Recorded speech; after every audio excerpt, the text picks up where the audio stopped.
নিমাই আমি জানাই তোর ঠাই এতটুকু কথা বলে কোন দিন কোন ছেলে মাকে বোঝায় চলে গেছে আর মাকে তাই ডাকতে বলেছিল মা আমি এত কাল পরিচয় দিইনি আমি আজকে নদিয়া পরে দাঁড়িয়ে কি বলি তোমার বছর আমার কথা নিবা আমার পরিচয়টা সুন্দর করে বুঝে নি কি মহাপ্রভু বলছে ওমা সত্য গেছিলাম আমি দেবাহতি তুমি ছিলে দেবাহতি তোমার গর্বে ছিলাম নারায়ণ রূপে যেটা কপিল অবতার বলা হয়েছে কয় কপিল অবতার গ্রীব অবতার অষ্টবিংশ অবতার পুরাণে প্রসাদ এই কথাটা বলেছেন তার ভাষায় আমি সত্য গেছিলাম কপিল অবতার তোমার গর্বে ছিলাম নারায়ণ রূপে কিন্তু আমাকে তুমি চিনতে পারোনি কেন জানো আমি চিনা দিইনি তাই চিনতে পারো মায়েরা কেঁদেছে অত্যন্ত দাদা কেঁদেছি কেন অত্যন্ত ভক্তিরা করেছি ঠাকুর তাই বলে গেছে আমার পূজায় কোনো ধরা বাধা নাই আমরা প্রেম ভক্তি শুধুমাত্র ভক্তির পরে আপনি আলোচনা করেন তাই দাদা একটু আলোচনা জুড়িয়ে দেখবো তাই যে কথা বলছে আপনারা একটু বুঝতে পেরেছেন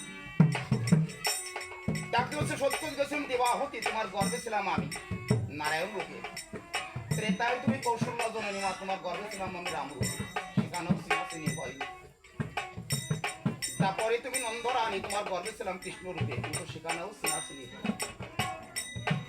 বলিতে তুমি শশী দেবী পিতা জগন্নাথ মিশ্র একটু পরিচয় দিই উপজন্মের যে আমি কে মা তোমার মায়া সরাই দিলাম এবার তুমি দেখো আমি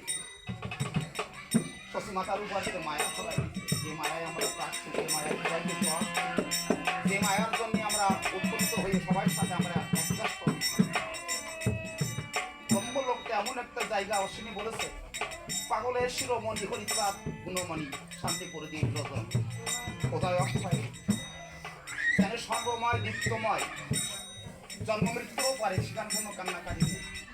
কাজে কোথায় আমরা মায়ার বন্ধনে যত সময় আছে এটাই বাস্তব কথা এই মায়া যাওয়ার পরে যদি কোনো মানুষ মৃত্যু হয়